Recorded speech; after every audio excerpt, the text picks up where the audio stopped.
So, what is the universe? What is it all about?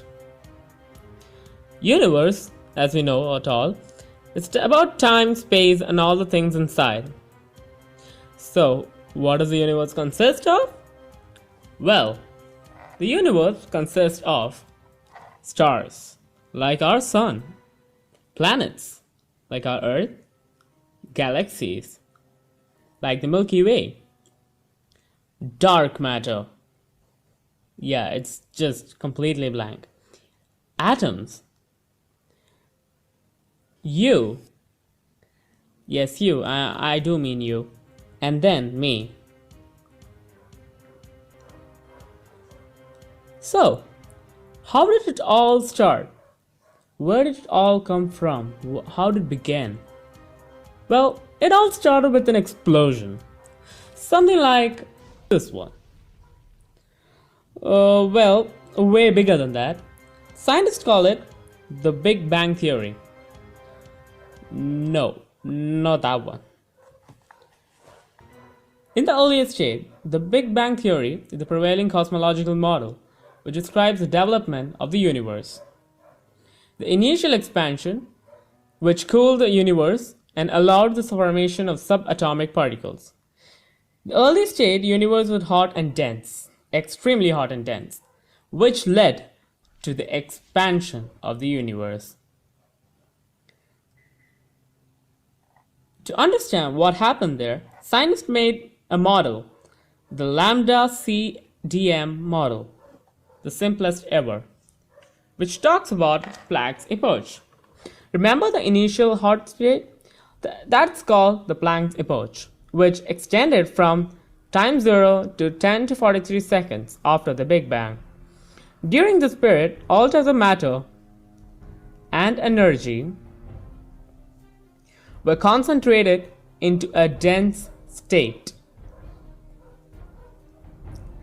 This led to the expansion of the universe until today. Before the expansion, a short period of time called the cosmic inflation caused the universe to expand to a larger size.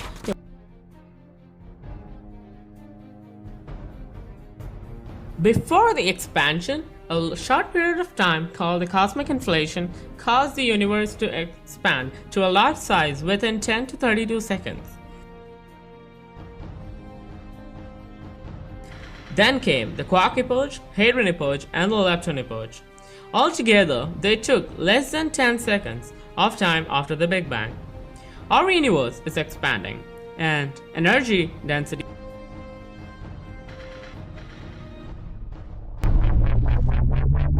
of the electromagnetic radiation decreases more quickly than matter.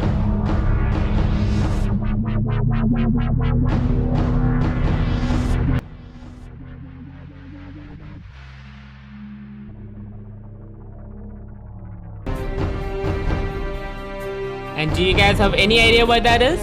Well, for photons, energy decreases with respect to its wavelength. More atomic nuclei were made with stable protons and neutrons. This process of making more atomic nuclei were called as the Big Bang nucleosynthesis. This led to the abundance of lighter elements like hydrogen, deuterium, and helium. This process lasted for almost 20 minutes after the Big Bang. Now, the universe was mainly a hot, dense plasma consisting of negative electrons, neutral neutrinos, and positive nuclei. This is called as the photon epoch, which lasted for almost 380,000 years. After that, the universe entered what's known as the matter-dominated era. The light from this era could travel freely now, and it's still seen as CMB. After 100 million years, the reionization of the universe took place.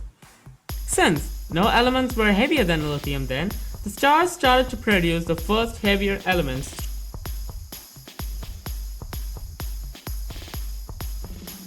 Since no elements were heavier than lithium then, the stars started to produce the first heavier elements through a process called as the stellar nuclear synthesis. Now it's time for some spooky stuff. The dark energy Yes, the dark energy, and the main thing about dark energy is that it's nothing. The dark energy, after 9.8 billion years, dominated, and the era called as the dark energy dominated era.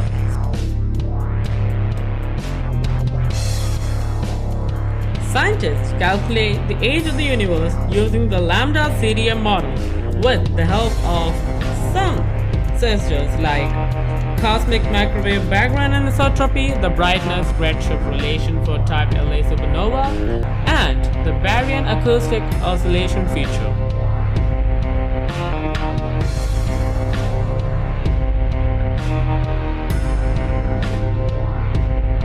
Well, what is its age? Well, the age of our universe is over 13.799, positive and negative 0.021 billion years. Now, what's happening to the universe? Again, it's expanding.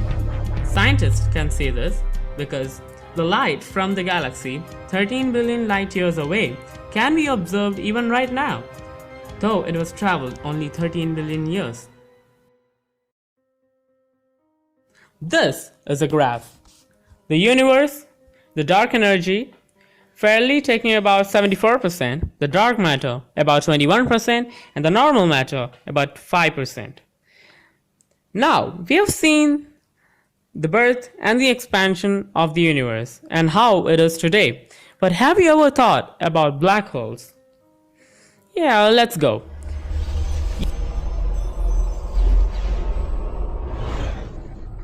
Yes, that's one. Black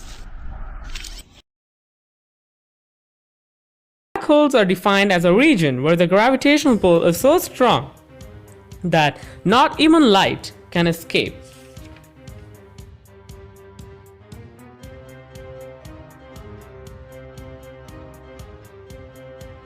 One scientist in the 1900s dared of all out there to unravel this extraordinary object. Yes, Albert Einstein and his general theory of relativity. So, how does he help? Well, something like this.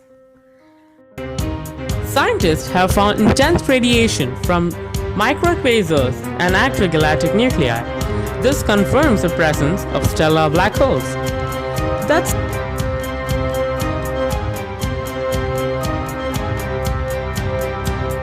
it for them, I guess. Well, we ain't done. Now we have the fate of the universe. Yes, I mean fate. Universe will have a future, and yet